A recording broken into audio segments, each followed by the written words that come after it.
Vamos a continuar examinando este maravilloso libro que Dios nos ha dado, el libro de Ruth, el octavo libro del Antiguo Testamento. Después de los 5 libros de Moisés en la Biblia, vienen los libros de Josué y de Jueces. Y luego encontramos este pequeño libro de Ruth que solamente tiene 4 capítulos. Es posible que lo hayamos leído en muchas ocasiones y pensábamos que este libro no era más que una historia interesante de amor que hacía hincapié en el hecho de que aún Ruth la moabita, una mujer que estaba bajo maldición, pudo entrar en el linaje del Señor Jesucristo. Sin embargo, a medida que hemos ido examinando el libro de Ruth, hemos hallado muchos aspectos del Evangelio que Dios nos ha presentado en este maravilloso libro. En nuestro último estudio, como ustedes recordarán, hablamos de la plena suficiencia del Evangelio. Y yo mencioné que los que éramos salvos podíamos ofrecerles a otros esa plenitud del Evangelio. Eso fue lo que sucedió a través de los últimos 17 años, el período de tiempo conocido como la lluvia tardía, durante el cual Dios salvó, de acuerdo con su divina voluntad, una gran multitud de personas de toda lengua, tribu y nación. Viene a mi memoria ahora ese hermoso versículo del capítulo 7 de Juan, donde se habla del Espíritu Santo que sería derramado. Recuerden que el Espíritu Santo fue derramado el día de Pentecostés para darle inicio al programa de Dios de evangelizar el mundo, continuando así la tarea de consumar la misión de Cristo de predicarle el Evangelio al mundo. Y entonces, a partir del 7 de septiembre de 1994, el Espíritu Santo fue derramado por segunda vez, con el objetivo de ponerle fin a la gran comisión, y usó a los creyentes nacidos de nuevo para que llevaran a cabo esa tarea. Cristo es la cabeza del cuerpo y ese cuerpo es su pueblo. Por consiguiente, Cristo estuvo operando por medio de su pueblo para consumar la obra de evangelizar el mundo. En el capítulo 7 de Juan, en la versión antigua de Reina Valera, Dios declaró que de nuestros vientres correrían ríos de agua viva. En Juan 7:38 leemos: el que cree en mí, como dice la Escritura, ríos de agua viva correrán de su vientre. Es decir, de la esencia misma de nuestro ser, nosotros fuimos salvos en nuestros corazones o almas. Fuimos salvos en lo más profundo de nuestro ser. Y así llegamos a nacer de nuevo. Y entonces, como embajadores del Señor Jesucristo, de nuestras almas corrían ríos de agua viva, siendo estos una figura del Evangelio. Recuerden que en Juan 4 leemos que Jesús le dijo a la mujer samaritana: si bebes del agua que yo te daré, no tendrás sed jamás. Esa agua es el Evangelio. Y cuando bebemos de ella, nunca más tendremos sed de justicia. Es decir, una vez que hemos bebido del Evangelio, una vez que hemos llegado a nacer de nuevo, no volveremos a estar jamás alejados de Dios. Era pues de nuestras vidas que corrían esos ríos de agua viva cuando compartíamos el Evangelio. Y ahora vamos a proseguir nuestro estudio en el capítulo 2 del libro de Ruth. Ruth, la nuera de Noemí, regresó después de su día de labor espigando en los campos de Booz. Y según vimos, había sido extremadamente bendecida en muchas maneras. Y ahora Noemí le dice estas palabras que leemos en el versículo 20. Y dijo Noemí a su nuera: sea él bendito de Jehová, pues que no ha rehusado a los vivos la benevolencia que tuvo para con los que han muerto. Después le dijo Noemí: nuestro pariente es aquel varón y uno de los que pueden redimirnos. Uno de los que pueden redimirnos, es decir, uno de los que tienen derecho a redimirnos. La palabra benevolencia aquí aparece traducida de ese mismo modo en algunos pasajes del Antiguo Testamento, pero con mucho más frecuencia se traduce como misericordia. Booz, según sabemos, es figura de Cristo que nos muestra las tremendas misericordias de Dios. El hecho de que Cristo sea nuestro Salvador se debe únicamente a la misericordia de Dios, porque nosotros no merecemos en modo alguno esa salvación. Sin embargo, Dios es misericordioso y nos mira con compasión. Vamos a analizar primeramente este texto desde el punto de vista histórico. ¿Por qué dijo Noemí de Booz: sea él bendito de Jehová, pues que no ha rehusado a los vivos la benevolencia o misericordia que tuvo para con los que han muerto? ¿Quiénes son esos vivos y esos muertos a los que se refiere Noemí? Los vivos, por supuesto, a los que Noemí se refiere, son obviamente ella misma y Ruth, que han llegado a Belén en calidad de viudas pobres sin nada en el mundo. Y aquí está Booz, que ha llegado a tener conocimiento de esto y sabe realmente todo lo que a Ruth y a Noemí concierne, por cuanto Noemí es una parienta muy cercana a él. Booz, pues, extendió su mano de misericordia hacia ellas y proveyó esta abundancia de cereal para que Ruth regresara a su hogar con casi una medida de áridos de cebada como fruto de un solo día de trabajo. Con toda certeza, Noemí tiene en cuenta la benevolencia o misericordia que Booz les ha mostrado tanto a ella como a su nuera Ruth. Pero al hacer eso, este también ha sido un acto de benevolencia para con los que han muerto. Es decir, Elimelec, el esposo de Noemí, y sus dos hijos, Malón y Kelión. Malón era el esposo de Ruth. Ellos habían muerto y por eso la misericordia que Dios le muestra a Noemí, la viuda de Elimelec, indica que él también se acuerda de Elimelec.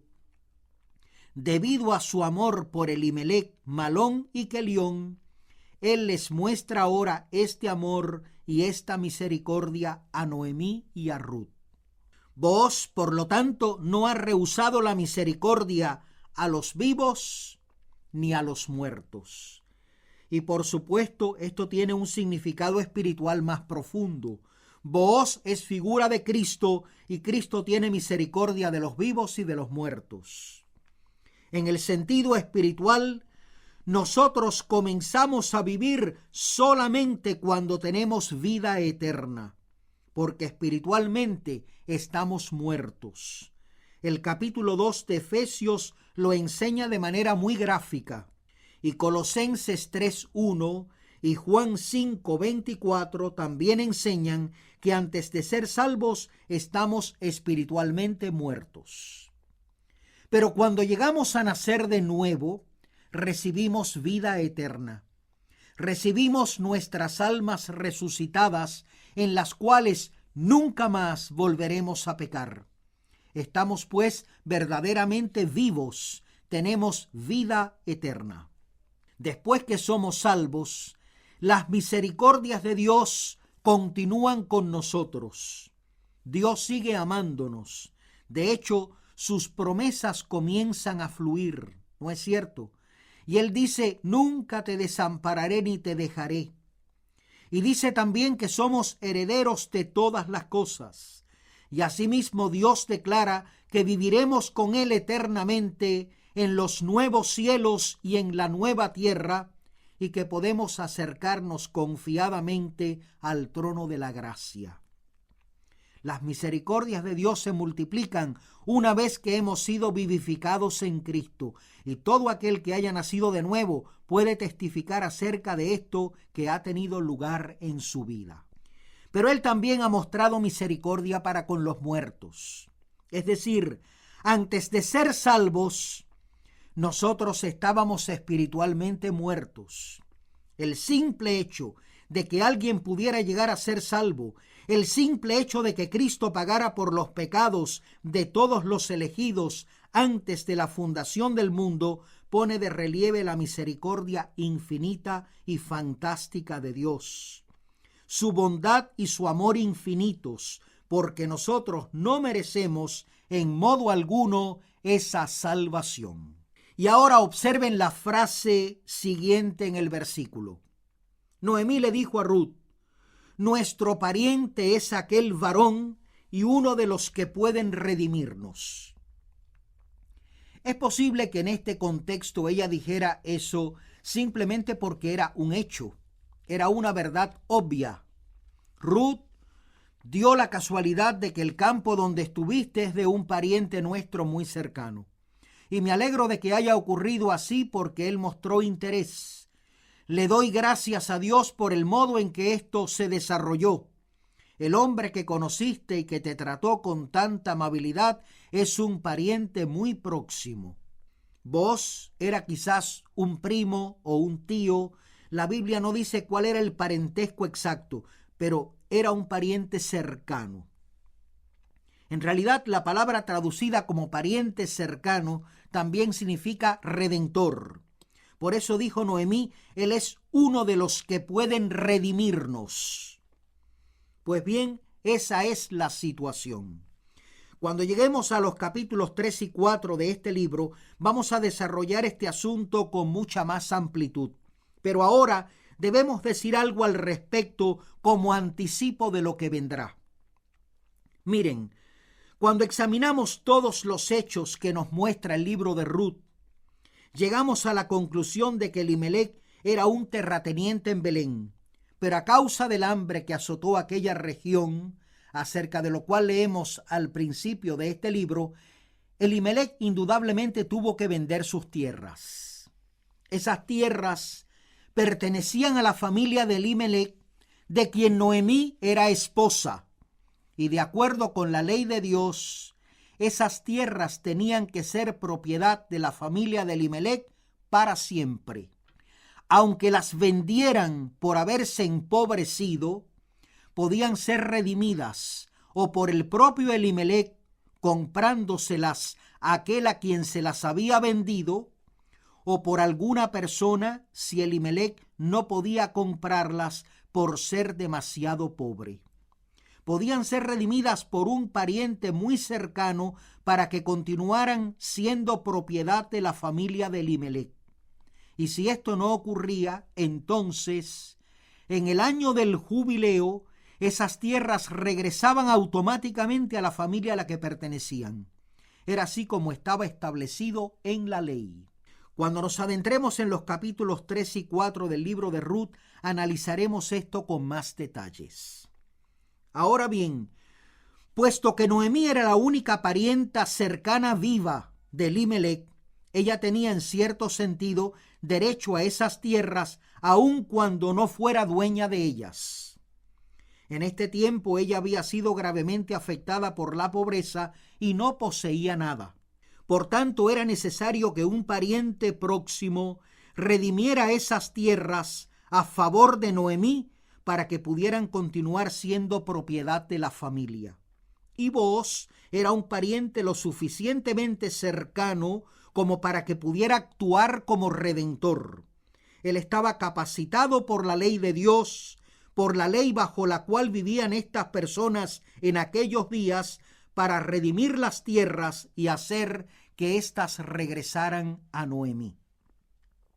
Esto, empero, era esperar de Booz algo tremendamente grande. Quizás no estuviera en la mente de Noemí que Booz hiciera tal cosa a favor suyo, o a favor de Ruth como viuda de uno de los hijos de Elimelec. Pero aún así, Dios usa aquí la palabra pariente cercano o redentor. Y eso nos hace ver que esta idea, al menos, le había cruzado por la mente a Noemí. Sin embargo, como quiera que fuera, hay una verdad espiritual aquí.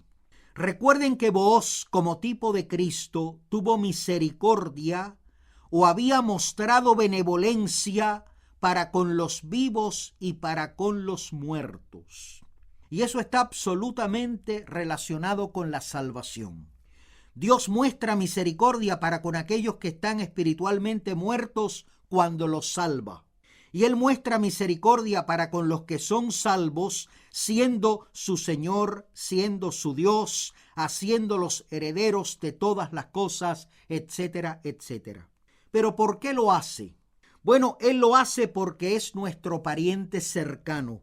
Es decir, Él es nuestro Redentor. Es por eso que Él muestra misericordia para con los vivos y para con los muertos. Si Dios no hubiera tenido un plan de redención, no habría sido posible que Él nos hubiera mostrado misericordia.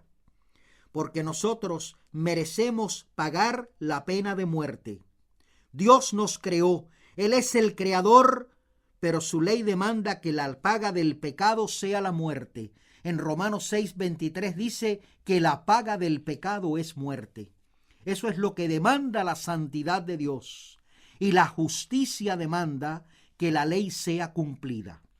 La muerte a la que la ley de Dios se refiere es la aniquilación total. En lo que a Dios como creador respecta, no es posible que Él pueda salvarnos.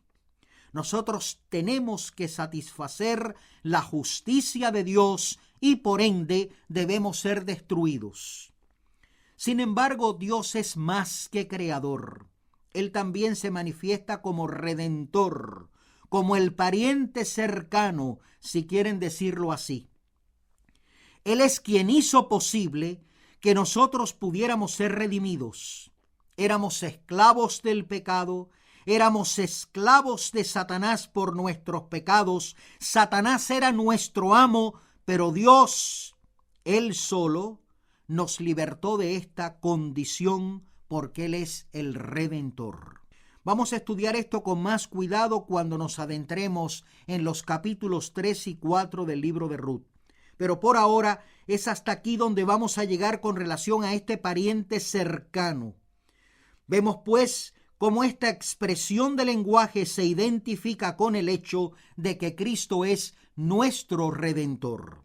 Y ahora prosigamos nuestro estudio en Ruth 2:21, que a la letra dice así: Y Ruth la moabita dijo: Además de esto me ha dicho, júntate con mis criadas hasta que hayan acabado toda mi siega. Ruth la moabita, ¿lo ven otra vez? Dios no permite que nos olvidemos. Él insiste repetidamente en que esta es Ruth la moabita. ¿Y qué era un moabita, según estudiamos anteriormente? Bueno, pues un moabita era una persona maldita, alguien que no podía entrar en el templo hasta la 10ª generación, una persona que a los ojos de los judíos era semejante a un perro. Pero aquí Dios está usando a Ruth la moabita como una figura muy marcada de todos los elegidos de Dios antes de ser salvos. Nosotros estábamos malditos por causa de nuestros pecados. Sin embargo, experimentamos la salvación, el amor y la bondad de Dios. Ruth experimentó la bondad de Booz, que es tipo de Cristo. Y Ruth la moabita dijo: Además de esto me ha dicho, júntate con mis criadas hasta que hayan acabado toda mi siega. Tenemos ante nosotros una conversación entre Noemí y Ruth que puede haberse extendido por unos cuantos minutos o quizás por algunas horas. Yo puedo imaginarme aquella noche, después de ese primer día de trabajo espigando en el campo. Noemí y Ruth están contentísimas y desean hablar de las cosas que ocurrieron durante ese día, de lo que dijo Booz, de lo que dijo Ruth y de lo que dijeron otros, etcétera, etcétera. Pero de todas esas conversaciones que tuvieron lugar entre Ruth y Noemí al final de ese día, Dios seleccionó algunas oraciones que Él quiso poner en la Biblia. Y eso mismo es válido para toda la Escritura. Cada una de las oraciones que encontramos en la Biblia fue cuidadosamente escogida por Dios entre miles de millones que Él podía haber usado, pero escogió esas para enseñarnos el máximo de la verdad. A lo largo del libro de Ruth, Dios nos da algunas declaraciones históricas para que tengamos un hilo que nos guíe a través de esta historia de amor de Ruth y Booz, de este evento histórico que tuvo lugar realmente. Pero Dios selecciona esas oraciones de un modo muy particular para mostrar ciertas verdades espirituales. Pues bien, en Ruth 2:21 leemos lo que Ruth le dijo a su suegra. Y Ruth la moabita dijo: además de esto me ha dicho, júntate con mis criadas hasta que hayan acabado toda mi siega. Esa, claro está, fue una bendición maravillosa para Ruth. No habría resultado nada sorprendente si Booz hubiera dicho: espigaste en este campo hoy y yo me ocupé de ti porque eres pobre y te tengo lástima. Pero ahora que tuviste un buen día y recogiste un efa de cebada, suficiente para mantenerte a ti y a tu suegra durante un mes o más, vuelve la semana que viene o dentro de 2 semanas. Nosotros estaremos espigando un poco más allá, así que vuelve. Aunque en realidad lo que él estaría diciéndole, aunque sin palabras, sería: mira, tú eres una moabita y yo no sé si debo tenerte aquí. No quiero que mis segadores se identifiquen demasiado contigo. Tú eres una extraña y una extranjera y hay muchos otros pobres en Belén que también necesitan espigar. Hoy tuviste un buen día, así que puedes volver, pero dentro de unos días. Booz tranquilamente pudo haberle dicho eso a Ruth. Al fin y al cabo, ella no merecía otra cosa por cuanto era una extraña, una extranjera. Sin embargo, no fue así. Booz le dijo: júntate con mis criadas hasta que hayan acabado toda mi siega. Qué bendición fue esto para Noemí y para Ruth. Esta labor de espigar como una pobre extranjera, labor que prometía tan poco, ha producido ya un efa de cebada, casi una medida de áridos, y no ha pasado más que un día. Y este mismo Booz, este pariente cercano, este hombre rico que se ha fijado en Ruth de manera tan extremada, la alienta ahora para que se quede allí y esté tan cerca como sea posible. La expresión júntate significa únete, aférrate, forma parte del cuerpo de mis segadores hasta el fin de la siega. Y esta, la siega, aún habría de prolongarse por algunos meses. En otras palabras, el sustento de Ruth estaba garantizado. Ella y Noemí sabían que todo iba a ir bien ahora, porque Ruth podía espigar en el campo de Booz, donde era bienvenida.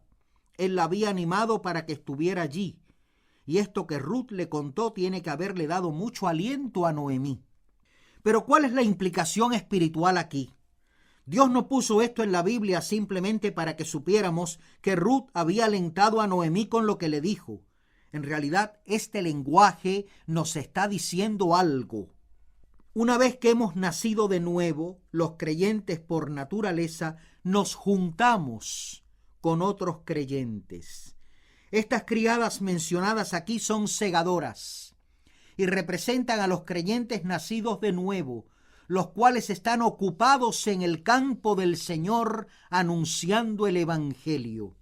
Y esto hace referencia nuevamente a las palabras de Jesús cuando dijo: los campos están blancos para la siega, y rueguen al Señor para que envíe segadores, es decir, para que envíe a aquellos que comparten el Evangelio. Esta es la tarea, el privilegio y la responsabilidad de cada creyente nacido de nuevo. Nosotros somos los segadores, y Dios nos dice: júntense los unos con los otros, péguense los unos a los otros hasta el fin de la siega. Pero nuestro tiempo ahora ha terminado. Continuaremos a partir de este punto en nuestro próximo estudio. Hasta entonces, que el Señor les bendiga ricamente.